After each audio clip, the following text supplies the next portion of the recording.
Hi, my name is Andrew Bird from Canton, Georgia. I'm just out playing a little ball with my son. I've been watching TJV for over a year, and now you're watching TJV.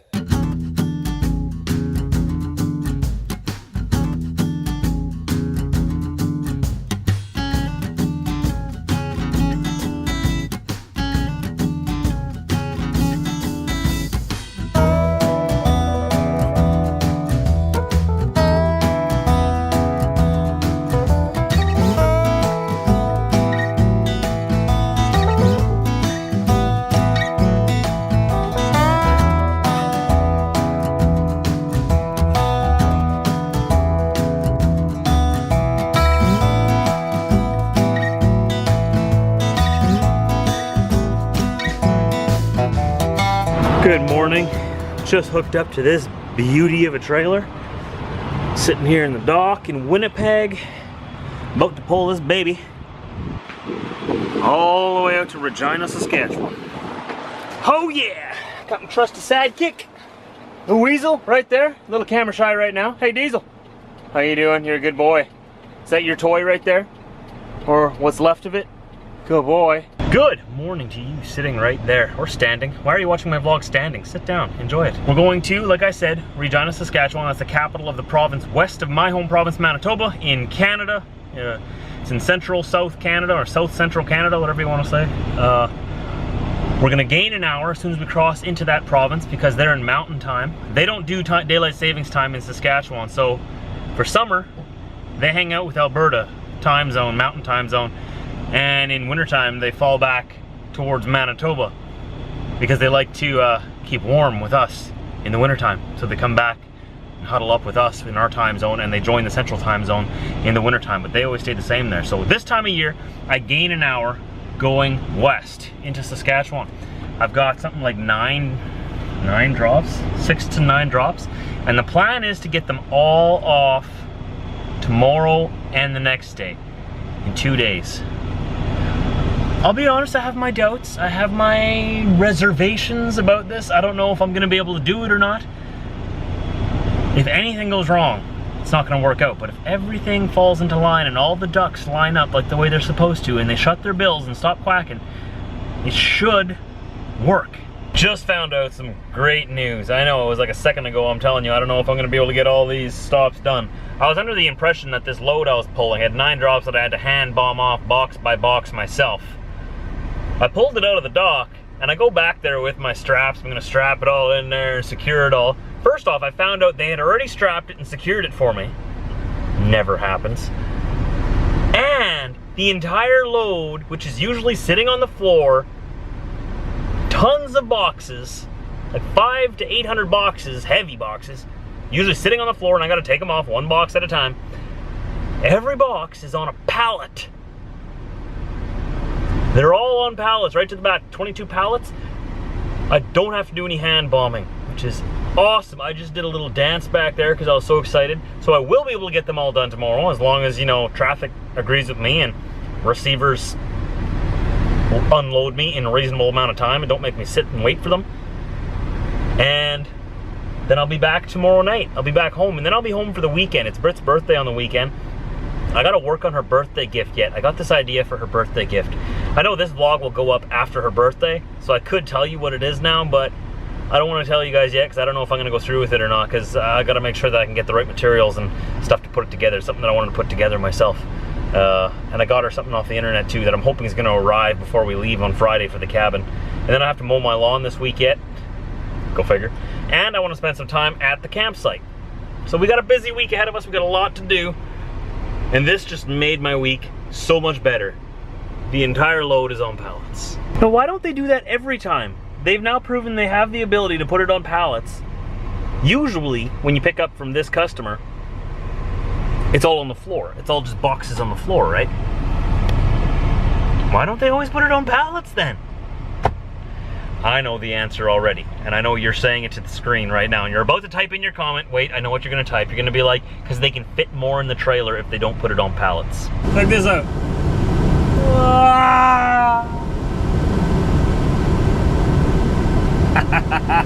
He's gonna come down in front of us again. He's gonna come down again. There he comes.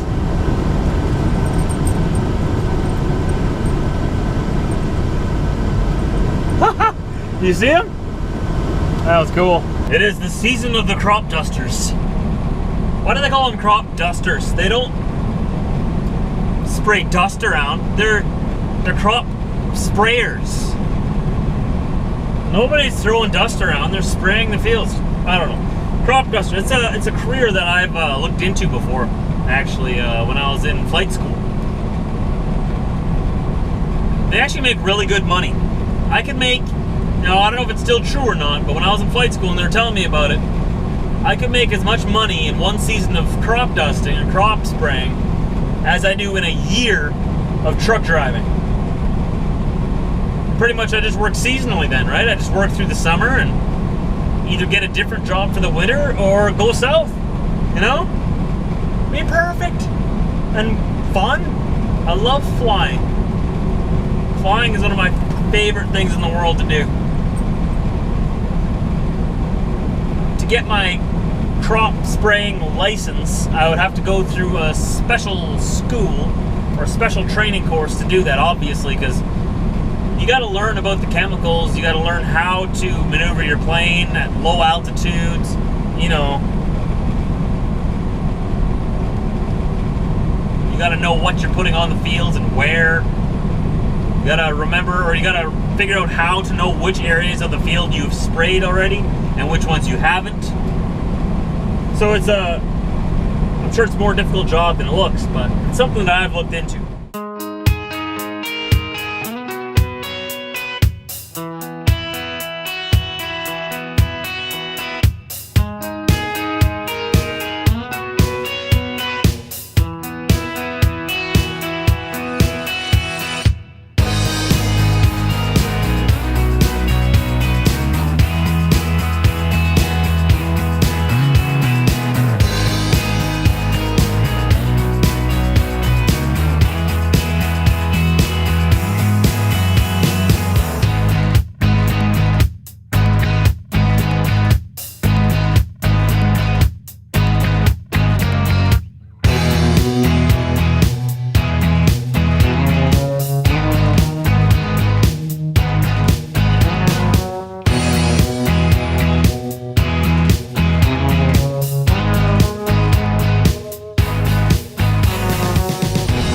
And the sun has set behind the clouds back there, and as you can see, the bugs have come out of hiding. This is just the beginning. Don't worry. This is Saskatchewan in summertime. These bugs, this is only the first waves. There will be wave after wave after wave, and they'll get bigger and bigger and bigger as it gets darker. Until about 1 in the morning or so, when it cools off, then all the bugs go into hiding again. But it's always this sort of like dusk, twilight hour. That's just the worst for bugs out here on the Canadian prairies. It's bad. If you run out of like windshield washer fluid, like bug washer fluid, you're gonna have problems, because regular water just smears it around, and you get the blue winter stuff, that just smears it around too. You gotta get the bug washer. Oh my, what's that over there? Uh-oh.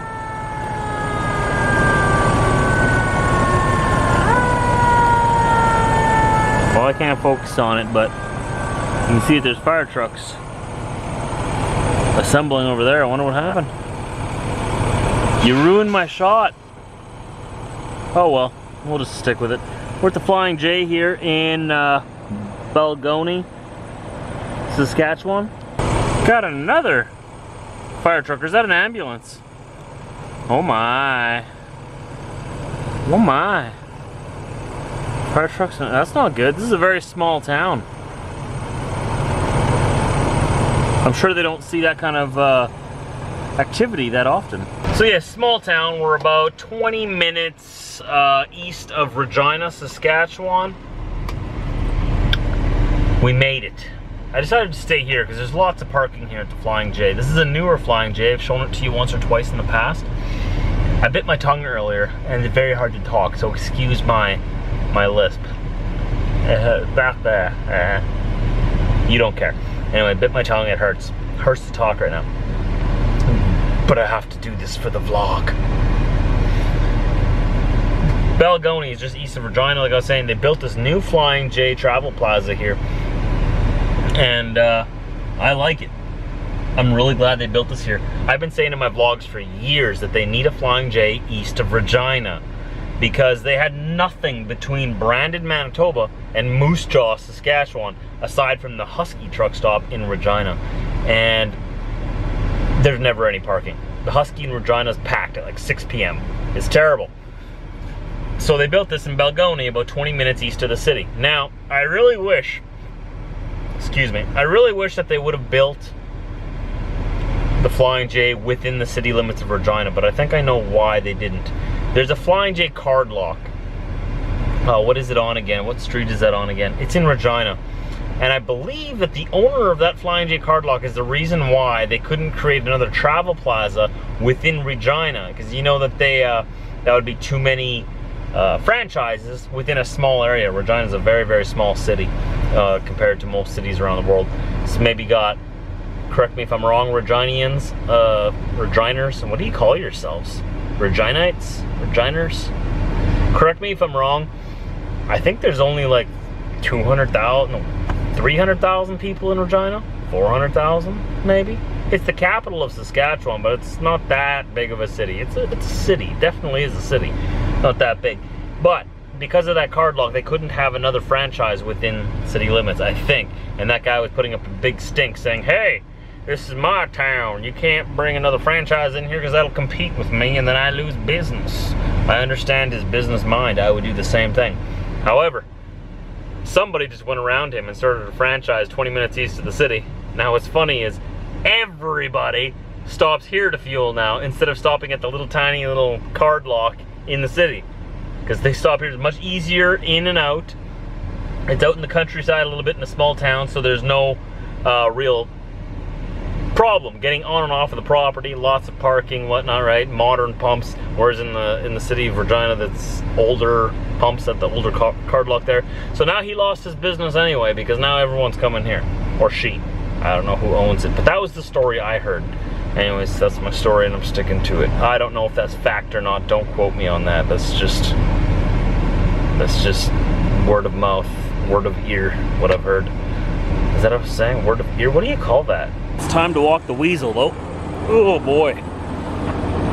Whew. So I'm parked along the edge here. Whenever I can, I try to park along the edge of the parking lot when they allow you to. The reason is, I got my passenger door right here, and I've got all this area fenced off here for Diesel to run around in. There's their big fancy sign right there. That is price per liter. I know I'm gonna get some comments. Wow, 96 cents per gallon? No, that's 96 cents per liter. 1 liter is, you gotta times it. Okay, take 96.9 there right now and times it by 3.78, or whatever that says, and that will give you the price per US gallon. Anyways. Diesel, my good sir, my good lad, my good friend. Can you sit? Oh, you are a good man. A good man. Okay, come on, get out of here. Come on. So this is why I like to park in areas like this, because then I can just let him out and you know, let him around this little area here. I don't have to worry too much about him running away. He'll stay close to me, but if I park in an area like this, there's less distractions for him, and I trust him a little more. It's a beautiful night out here in Saskatchewan though. If you've watched my vlogs for quite a while, you know how cold and snowy it gets up here in Canada, especially out in the west in wintertime. And look at me now. A t-shirt, my Tim Hortons t-shirt. It says, I love maple. I don't know if you can see the back or not, but I'll try. I really don't know if that worked or not, but I tried. And here is the honorary Flying J water hole right beside us here. It's actually quite a big one, eh? And yes, I have been reading your comments. It's not a poo pond, but we're still gonna continue to call it the poo pond because I think it sounds funny. This is the drainage for all the rainwater. So you see this little area down here. So this whole parking lot is designed to drain into this water hole here. So this is just a drainage for water when it rains and stuff. But we'll continue to call it the poo pond just because I think it's funny. I don't know. I wouldn't recommend going to swim from it, in it, or drink from it. But every flying J does have one of those. It's for drainage of rainwater. Diesel, come here. Hey, come here. Hey, you. You. He's not listening to me. He's busy sniffing. I think there's been other dogs here, man. I'm pretty sure of it. I think it was a poodle. I like poodles. Diesel, are you done? Are you done, man? I'm ready to go in there. I got some editing to do, man. Come on, get in there, my boy. Atta boy. Sit down. We need to get you neutered yet, man. I know you don't know what that means. And I feel terrible about it. But it's gotta happen sooner or later, man. So I have quite a bit of time here. I got here early, this is good. I got about 12 hours, 11, 12 hours or so until I have to wake up and get out of here. So I'm gonna go back there, enjoy some time to myself. Well, by that I mean edit some videos. Not really time to myself, but whatever. I'll see you tomorrow, anytime after 4 a.m. Central Time.